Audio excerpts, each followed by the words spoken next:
familiar face, Kevin Newman of Global National. For a little while now. Yeah, very familiar face. And of course, you're the MC of Canada 3.0. What made you want to be the MC?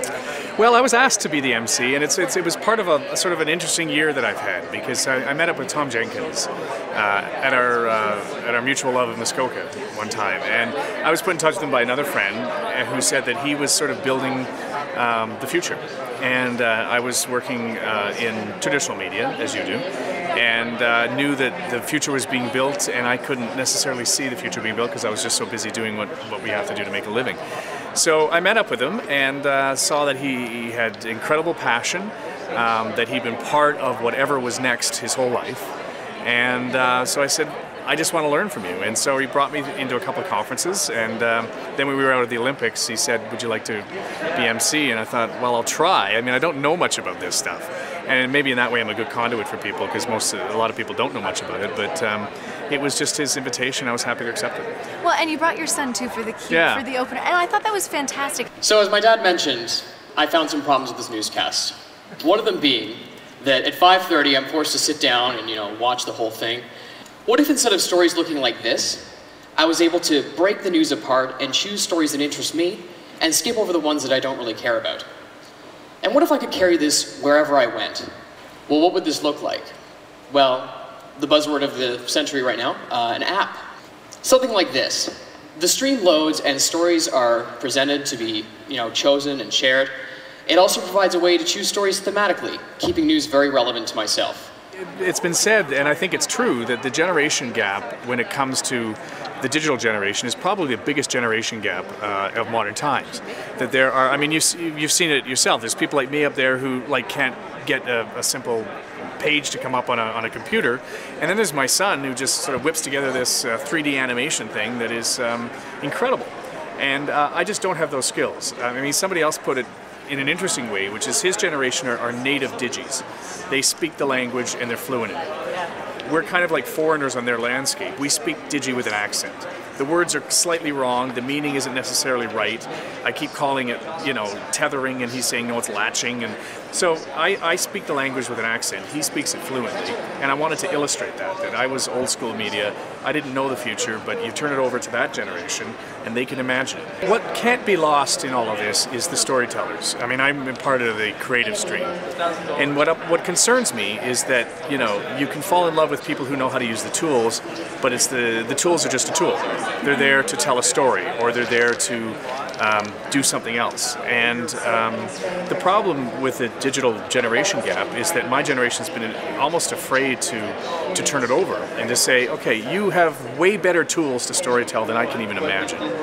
So let me bring what I do to you and say, how can you imagine me being able to share the news with people in a new way? And that's what I wanted to illustrate in the opening, was that it's still my story, and it's still the way I interpret the news, but it's being delivered in whole different ways. If people of my generation could see what we have to learn from the younger generation and the way that they exchange information, share information, what they find interesting, and build it on behalf of Canada. Because the thing about Canada is we're a multicultural nation. We should be able to create content for the world here. There's no reason why this can't become a digital media hub. All of Canada.